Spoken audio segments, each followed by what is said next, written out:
नमस्कार दोस्तों, मैं शिवम यादव एक बार फिर आपके अपने YouTube चैनल पर आप सभी लोगों का स्वागत करता हूं, वंदन करता हूं, अभिनंदन करता हूं। माय डियर, पिछले वाले वीडियो में हम लोगों ने किस पे बात की थी? संधि पे। संधि में क्या मैंने समझा था कि संधि क्या होती है और संधि का कार्य क्या होता है और संधि कितने प्रकार की होती है। 3 प्रकार मैंने आपको बताए थे: स्वर संधि, व्यंजन संधि और विसर्ग संधि। इन 3 संधियों में 3 प्रकार से क्या होते हैं? विकार उत्पन्न होता है वर्णों से। ठीक है, तो इसको क्या कहते हैं? हम संधि कहते हैं। संधि के कितने प्रकार मैंने आपको बताए थे? 3 बताए थे। और 3 में मैंने सबसे पहले मैंने आपको स्वर संधि बताई थी और स्वर संधि के मैंने आपको 5 प्रकार बताए थे: दीर्घ संधि, गुण संधि, वृद्धि संधि, यण संधि और अयादि संधि। ये मैंने आपको 5 प्रकार बताए थे। तो संधि में जो मैंने शुरू किया था, आपको 5 प्रकार बताए थे मैंने आपको। संधि में जो मैंने आपको 5 प्रकार बताए थे माय डियर, उसी में आज हम बात करने वाले हैं कि दीर्घ संधि किसे कहते हैं और गुण संधि किसे कहते हैं। ठीक है, दीर्घ संधि किसे कहते हैं और गुण संधि किसे कहते हैं। तो एक बार रिवीजन कर लेते हैं। संधि में मैंने आपको स्वर संधि के कितने भाग बताए थे माय डियर? मैंने 5 प्रकार बताए थे। 5 में मैंने आपको बताया था कि स्वर संधि 5 प्रकार की होती है और 5 में एक तो मैंने आपको बताया था दीर्घ स्वर संधि, दीर्घ स्वर संधि, दीर्घ स्वर संधि। दूसरा मैंने आपको बताया था गुण स्वर संधि, गुण स्वर संधि, गुण स्वर संधि। फिर मैंने आपको बताया था वृद्धि स्वर संधि, वृद्धि स्वर संधि। फिर मैंने आपको बताया था यण संधि, यण संधि। और उसके बाद आपका 5वां होता है अयादि संधि। क्या होता है आपका? अयादि संधि। क्या होता है मित्रों? अयादि संधि। ये 5 संधि के, स्वर संधि के 5 प्रकार होते हैं। स्वर संधि के कितने प्रकार होते हैं? ये 5 प्रकार होते हैं। 1 2 3 4 5। 5 प्रकार कौन कौन से? दीर्घ स्वर संधि, गुण स्वर संधि, वृद्धि स्वर संधि, यण स्वर संधि और अयादि स्वर संधि। ये 5 क्या होते हैं? स्वर संधि के प्रकार होते हैं। इन्हीं 5 प्रकारों में आज हम बात करेंगे। एक तो हम बात करेंगे दीर्घ स्वर संधि, दूसरा हमारा होगा गुण स्वर संधि। इन दो पे हम क्या करेंगे? आज बात करेंगे। तो सबसे पहले हेडिंग डालिएगा। सबसे पहला आपका रहेगा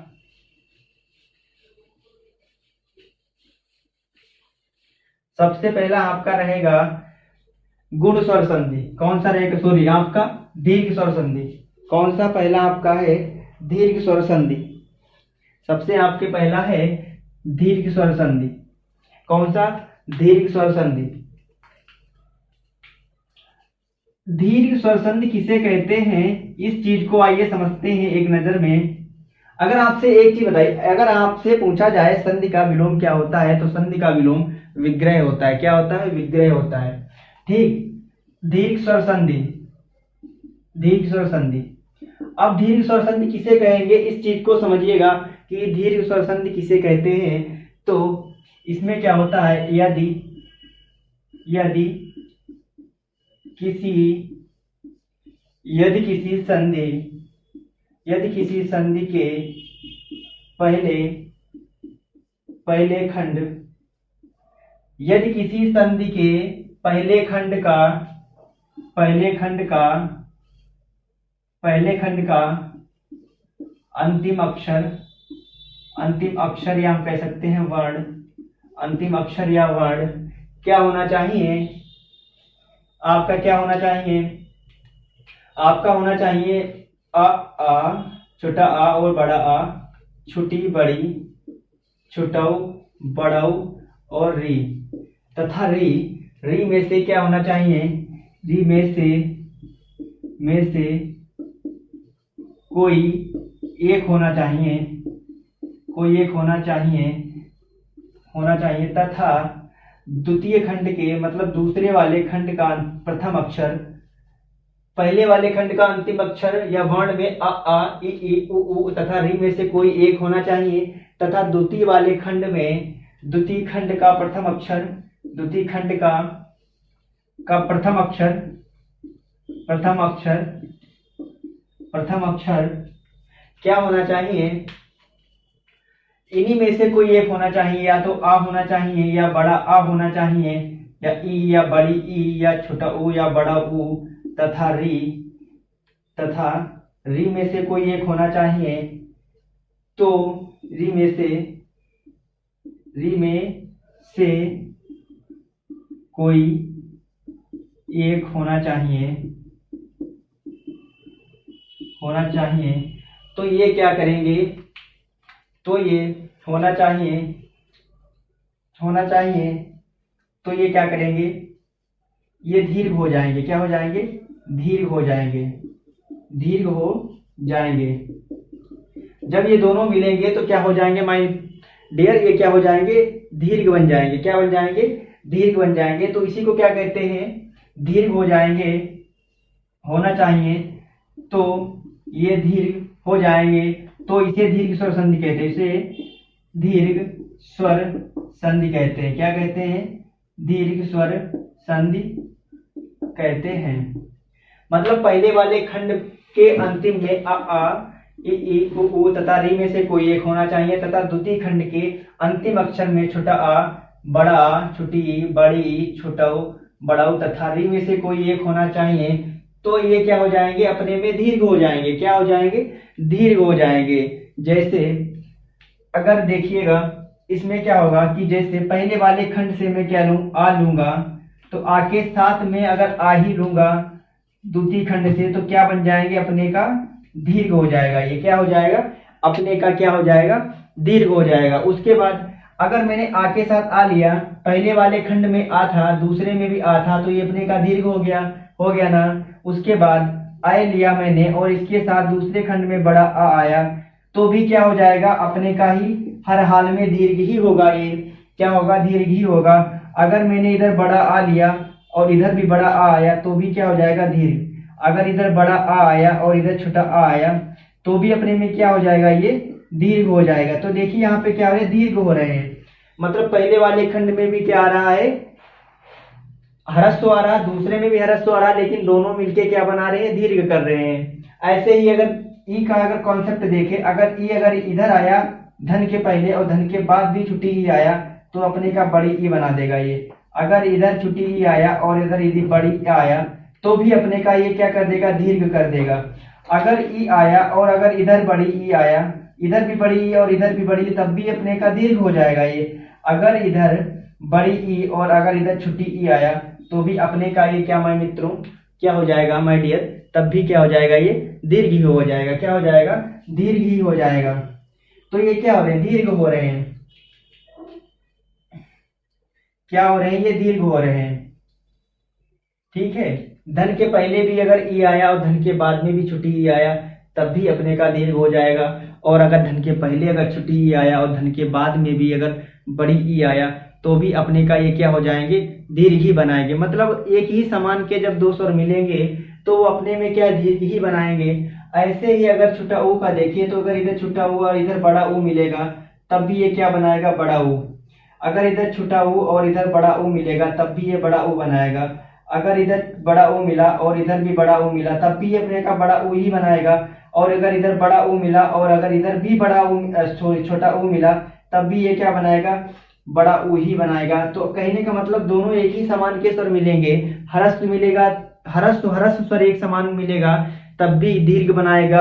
और दीर्घ अगर ह्रस्व मिलेगा, एक ही समान स्वर, वही स्वर, तब भी क्या अपने का? दीर्घ ही बनाएगा। और ऐसे री का होता है, ऐसे मित्र री का भी होगा। री के साथ छुट्टी री और छुट्टी री मिलेगा, तो क्या बनेगा? बड़ी री बनेगा। मित्र नहीं, बड़ी री संस्कृत में होती है, हिंदी में नहीं होती है। इसीलिए यहाँ पर हम बड़ी री ना लेकर, जैसे ये बड़ी री ना लेकर हम क्या लेंगे? छोटी री ही लेंगे। इसका भी मैं आपको एग्जाम्पल बताऊंगा। ठीक है। कहने का मतलब है, अगर धन के पहले भी अगर ह्रस्व का ही अगर स्वर आ रहा है और धन के बाद भी अगर ह्रस्व का ही स्वर आ रहा है, तो दोनों मिलके क्या बना देंगे? अपने का दीर्घ बना देंगे। क्या बना देंगे? अपने का दीर्घ बना देंगे। मतलब कहने का मतलब वही समान स्वर आए तो अपने का क्या कर देगा? वो दीर्घ कर देगा। इतनी बात समझ में आई? इतनी बात समझ में आई होगी माय डियर, आशा करता हूँ। अब आगे बढ़ते हैं, एग्जाम्पल को समझते हैं कैसे होता है इसमें तोड़ना जोड़ना।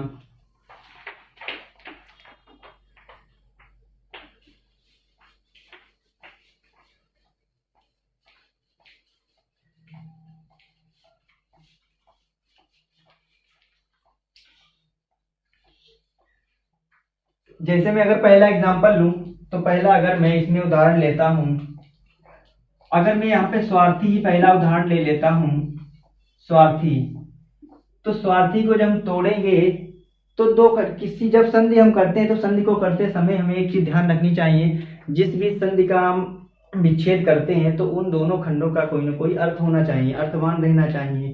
ठीक है, तो अर्थ के साथ ही तोड़ेंगे, निरर्थक नहीं तोड़ देंगे। तो इसको अगर दो खंडों में तोड़ेंगे तो एक हो जाएगा आपका स्वधन अर्थी, आपका हो जाएगा स्वधन अर्थी, स्वयं के लिए जीने वाला, स्वधन अर्थी। मैंने अब आपको बताया था कि दीर्घ संधि में क्या होता है कि पहले वाले खंड का अंतिम अक्षर या वर्ण, तो पहले वाले खंड का हम पहले चेक करते हैं क्या है। तो पहले वाले खंड में वा के साथ क्या आया है, अय आया हुआ है, तो मैंने अय ले लिया। इतनी बात समझ में आई। वा के साथ क्या आया है, हरस को आ आया हुआ है, तो मैंने आ को ले लिया।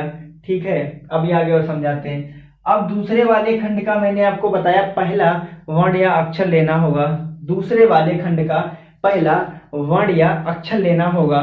तो दूसरा वाला खंड ये है हमारा, दूसरे वाले खंड का पहला वर्ण या अक्षर लेंगे तो भी अय आएगा। इतनी बात समझ में आई। अब मैंने क्या बताया कि जब हरस्व का मिलेगा तो वो दीर्घ हो जाएगा या नहीं हो जाएगा, तो आपस में ये जुड़ेगा तो क्या बन जाएगा, बड़ा आ दीर्घ का बड़ा आ बन जाएगा। इतनी बात समझ में आई।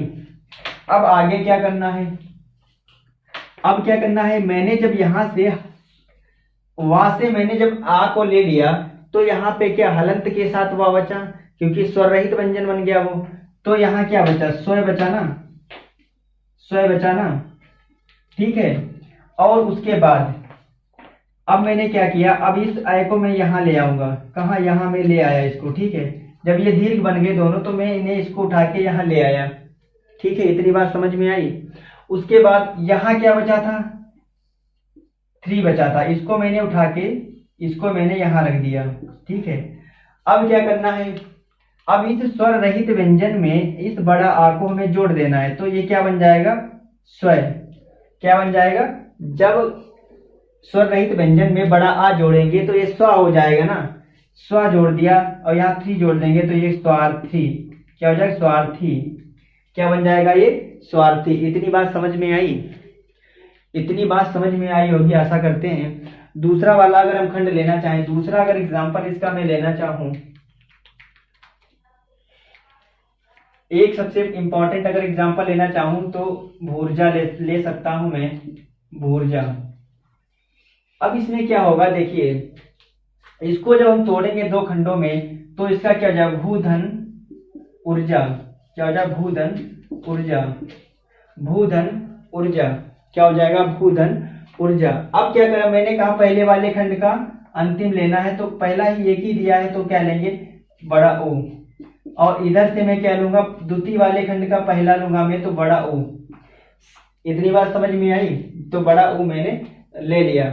अब यहाँ क्या बचा, यहाँ क्या खाली भा बचा ना, बड़ा ओ मैंने ले लिया तो भा ही बचा, हलंत के साथ स्वर रहित बचा।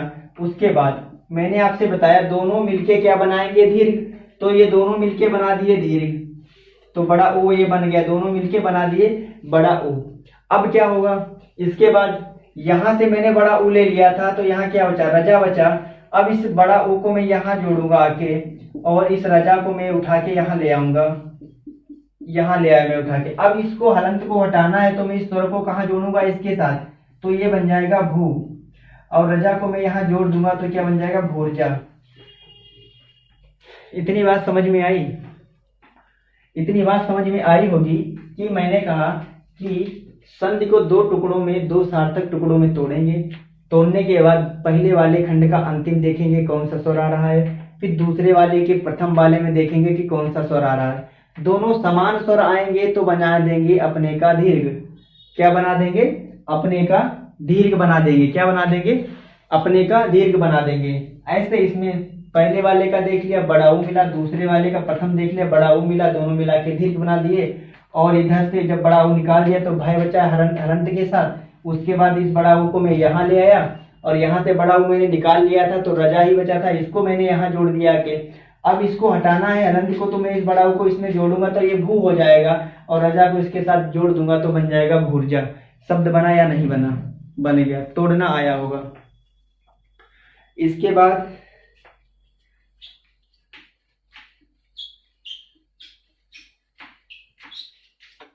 बाद एक शब्द लेते हैं। जैसे मैं एक छोटी ई का एग्जांपल ले लेता हूं, ई वाले का। जैसे मैं ले लेता हूं यहाँ पे कपीस।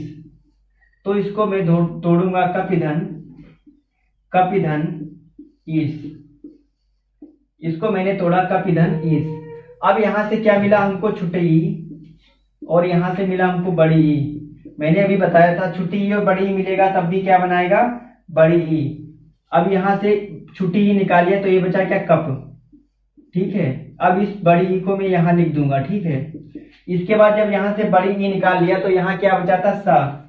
तो स बचा तो स को मैं यहाँ जोड़ दूंगा। ठीक है। अब इसको हलंत को हटाना है तो इसको यहाँ जोड़ूंगा तो ये बनेगा कपी। सॉरी, यहाँ बड़ी ई को मैं जोड़ूंगा तो ये बनेगा कपी और सा को मैं यहाँ जोड़ दूंगा आके तो बन जाएगा कपीस। बना या नहीं बना? बन गया ना।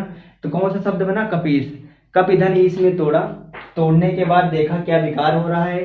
विकार होने के बाद बड़ी ई मिला हमको, बड़ी ई को मैंने इस तरीके से जोड़ के कपीस शब्द बन गया। इसके बाद देखिए, जैसे अगर री का एग्जाम्पल लें, जैसे मातृण, इसको तोड़ेंगे तो इसका होता है मातृधन ऋण। मातृधन ऋण। यहां से हमको क्या मिला? ये री। क्या मिला? री। ठीक है। यहां से क्या मिला हमको? री। यहां से भी हमको क्या मिला? री मिला हमको। क्या मिला? री। तो री और री मिलेगा, री और री मिलेगा तो बनाएगा क्या? री ही बनाएगा। बड़ी री नहीं है इसमें मान ली हिंदी में। अब यहाँ क्या बचा? मात। ठीक है, इतना बचा ना। इस री को मैं यहाँ जोड़ दूंगा। अब यहाँ क्या चढ़ा? इसको मैं यहाँ जोड़ दूंगा। अब इस री को हलंत हटाने के लिए यहाँ जोड़ूंगा तो मातृ हो जाएगा ये, और आ को मैं यहाँ जोड़ दूंगा तो मातृण। इतनी बात समझ में आई? इस तरीके से क्या ये शब्द टूटा? मातृण। मातृण किस तरीके से टूटा? इस तरीके से मातृण शब्द टूटा। टूटा या नहीं टूटा? इसके बाद अगर मैं एक शब्द और लिखूं पितृण, इसमें दो ही एग्जांपल है महत्वपूर्ण। तो इसका पितृधन ऋण में टूटेगा। पितृधन ऋण में टूटेगा। पितृण को तोड़ेंगे तो ये पितृधन ऋण में टूटेगा। पितृधन ऋण में टूटेगा तो यहां से भी क्या मिला? हमें री ही मिला, और यहां से भी हमको क्या मिला? री ही मिला। दोनों जुड़ेंगे, हरस्व हरस्व दोनों जुड़ेगा, दीर्घ बनाएगा, लेकिन अपवाद है इसमें क्योंकि बड़ी री क्या है? हिंदी में मान्य नहीं है। तो इसलिए हम क्या छोटी ही री क्या है? छोटी वाली री ही हम लेंगे। ठीक है। तो यहाँ क्या बनेगा? री ही बनेगा। यहाँ से बचा क्या? जब मैंने री निकाल लिया यहाँ से तो यहाँ क्या पित्त बचा ना, ये पित्त बचा। और री को मैंने यहाँ जोड़ दिया के, री को मैंने यहाँ जोड़ दिया के। उसके बाद यहाँ से री मैंने निकाल ली थी, ये वाली यहाँ आ गई थी तो यहाँ ड़य बचा। तो इस ड़य को मैं यहाँ जोड़ दूंगा। अब क्या करेंगे? इस री को इसमें जोड़ेंगे हलंत हटाने के लिए तो ये क्या बन जाएगा? पित्र। इसको ड़य को यहाँ जोड़ेंगे तो पितृण। बना या नहीं बना शब्द? तो आशा करते हैं कि अब तोड़ना, जोड़ना और संधि को पकड़ना सीख जाएंगे। जब ये क्या मिल जाएंगे? हरस तरस मिलके दीर्घ वाला अगर मिलेगा कहीं पे तो वहां पे कौन संधि हो जाएगी? दीर्घ संधि हो जाएगी। समझ में बात आई?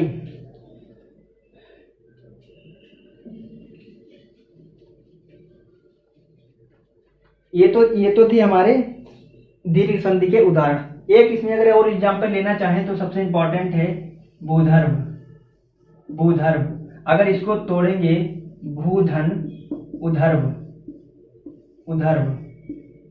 इसमें तोड़ेंगे तो यहाँ क्या मिला हमको? बड़ा ऊ, और यहाँ भी हमको क्या मिला? बड़ा ऊ। दोनों बना के क्या बनाए? बड़ा ऊ ही बनाया। और यहाँ क्या बचा? भय हलंत के साथ, और यहाँ बड़ा ऊ जोड़ेंगे और यहाँ का धर्व क्या बचा? धर्व बचा। इसको क्या करेंगे? हम जोड़ देंगे। ये यहाँ जोड़ेंगे तो क्या बनेगा? ठीक है, भू बनेगा, इसको यहाँ जोड़ देंगे भूधर्व, तो क्या बनेगा भूधर्व, क्या बनेगा ये भूधर्व बनेगा। तो ये भी शब्द बहुत इंपॉर्टेंट है, आजकल के एग्जाम में इसी तरीके एग्जाम आते हैं, एग्जाम्पल के तौर पे पूछते भी हैं। कौन सी संधि होगी, भूष्मा पूछ लिया जाएगा, भूर्जा पूछ लिया जाएगा, भूदय पूछ लिया जाएगा, ठीक है, ये सब, और ये भानुदय पूछे, भानुधन उदय, ये वाले शब्द पूछ लिए जाएंगे। तो इसमें क्या होता है, दीर्घ संधि होती है, ठीक है। सारे एग्जाम्पल कराना बहुत बड़ी बात हो जाएगी ना, क्योंकि फिर एग्जाम वीडियो बहुत बड़ा हो जाएगा ना। तो आप अब आशा करते हैं कि आप अब तोड़ना सीखे, कि आप तोड़ सकते हैं, किस तरीके से इसको तोड़ना है। अगला वाला हमारा जो है वह है गुण संधि, गुण स्वर संधि, गुण स्वर संधि, गुण स्वर संधि। अब गुण स्वर संधि किसे कहते हैं, गुण स्वर संधि किसे कहते हैं, इस चीज को समझिएगा। गुण स्वर संधि उसे कहते हैं कि धन के पहले आ तथा धन के बाद छुटी ई बड़ी ई तथा छुटव बड़व तथा री में से कोई एक आए। तो छुटी ई बड़ी ई मिल के ए बना देती है, ए बना देती है, और उ छुटा आ के साथ जब उ मिलेगा तो बना देता है ओ, क्या बना देता है, ओ बना देता है, ठीक है। और री मिलती है तो आर बना देती है। अभी समझा रहे हैं, देखिएगा किस तरीके से होता है। इसमें इस तरीके से होता है, इसकी परिभाषा, यदि किसी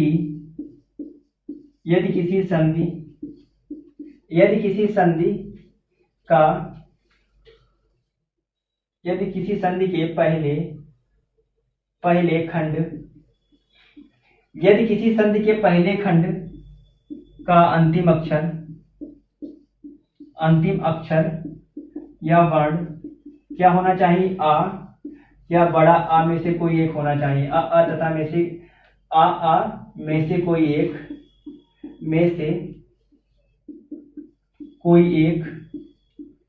एक होना चाहिए, तथा द्वितीय खंड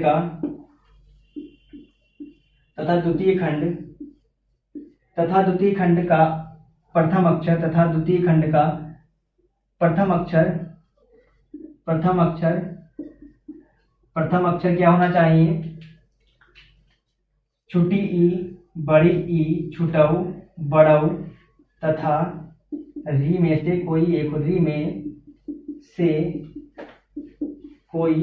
एक होना चाहिए, क्या होना चाहिए, कोई एक होना चाहिए।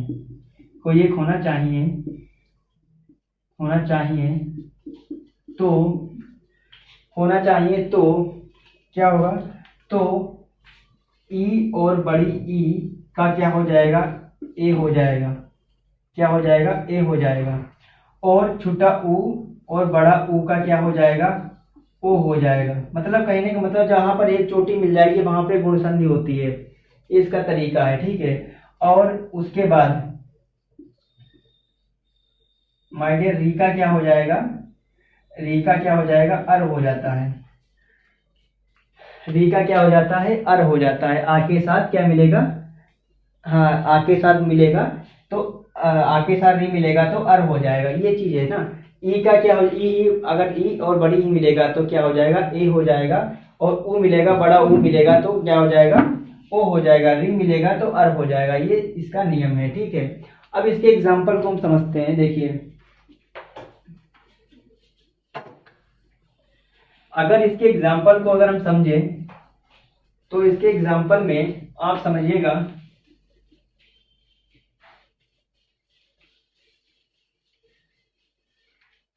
इसके एग्जाम्पल में अगर हम देखें तो सबसे पहले अगर रीका ही मैं ले लेता हूं, तो जैसे आप ले लिए यहाँ पे सप्तऋषि, क्या ले लीजिए यहाँ पे, सप्तऋषि अगर हम लेंगे, क्या लेंगे, सप्तऋषि।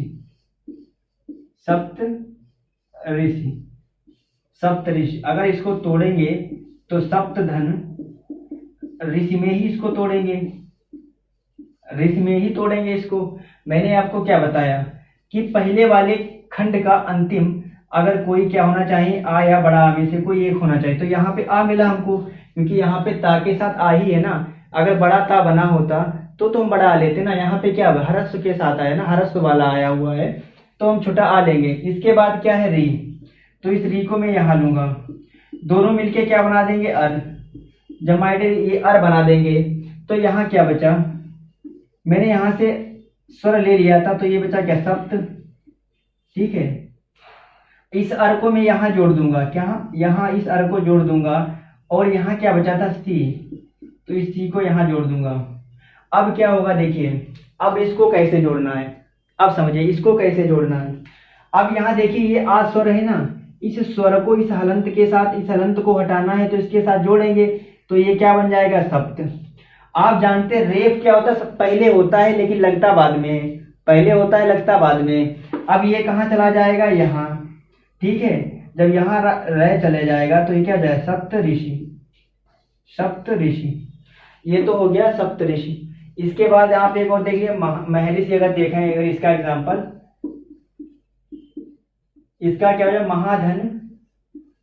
ये तो छोटा आ वाला हो गया, इसको बड़ा का एक ले लेते हैं, महाधन ऋषि, महाधन ऋषि। अगर यहाँ देखें तो बड़ा आ हमको मिल रहा है और हमको यहाँ क्या मिल रहा है, री मिल रहा है, तो ये बनेगा क्या, अर। अर बनेगा ना माय डियर, क्या बनेगा, अर बनेगा। अब इसको क्या जोड़ेंगे, यहाँ क्या जोड़ेंगे, मह धन, आर हो जाएगा यहाँ पे, मह धन, मह धन, आर जोड़ेंगे इसको और यहाँ क्या हो जाएगा, सी, तो ये क्या हो जाएगा, सॉरी यहाँ क्या अर ही रहेगा, गलती कर, यहाँ क्या हो जाएगा, अर ही रहेगा, आर नहीं होता, अर ही रहेगा। तो यहाँ क्या करेंगे, अर हो जाएगा, ये इस अर को यहाँ लिखेंगे तो इस अय को क्या करेंगे हम इसमें जोड़ेंगे तो क्या हो जाएगा, मह हो जाएगा। और इस रेफ को हम किसके साथ जोड़ेंगे, यहाँ जोड़ेंगे आके, तो ये क्या हो जाएगा, मह ऋषि। तो महाधन ऋषि में तोड़ा, बड़ा आ मिला, रे मिला तो अर हो गया, और यहाँ बड़ा आ निकाल लिया तो मह बचा था, और इस अर को मैंने यहाँ लिखा आके, और आ को मैंने है के साथ हलंत हटाने के लिए जोड़ा तो मह हो गया। और इसके बाद रेफ अपने के बाद में जाता है तो ये साय के ऊपर चला जाएगा तो मह ऋषि हो जाएगा। इतनी बात समझ में आई, इतनी बात समझ में आई होगी। आगे बढ़ते हैं। इसका अगर एक और एग्जाम्पल लें तो ले लेते हैं महोत्सव, या महोदय ले लेते हैं, महोदय, महोदय, महाधन उदय। इसका क्या होगा, महाधन उदय। अब देखिएगा यहाँ क्या मिल रहा है हमको, यहाँ क्या मिल रहा है, यहाँ मिल रहा है हमको बड़ा आ, और यहाँ हमको क्या मिला, छोटा ऊ। अब मैंने आपसे कहा था कि बड़ा आ के साथ छोटा ओ मिलेगा तो ओ हो जाता है, क्या हो जाता है, ओ हो जाता है, तो ये क्या हो जाएगा, ओ। अब यहाँ से बचा क्या था, जब बड़ा आ ले लिया था तो क्या हो जाता, मह बचा था, और यहाँ इसको हम जोड़ देंगे ओ, और यहाँ दय बचा था ना, दय। अब इस ओ को इसमें जोड़ेंगे हटाने के लिए तो ये क्या हो जाएगा, महो। अब इस दय को नीचे जोड़ देंगे तो क्या हो जाएगा, महोदय। क्या बन जाएगा, महोदय। इस तरीके से आप संधि को तोड़ सकते हैं।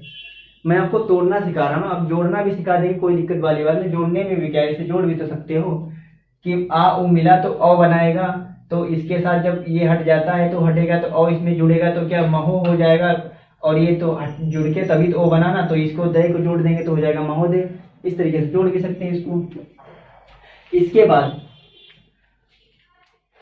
बाद अगर एग्जाम्पल हम देखना चाहें इसका, तो अगर एक ई का अगर एग्जाम्पल लें तो हम ले सकते हैं राजेंद्र, राजेंद्र।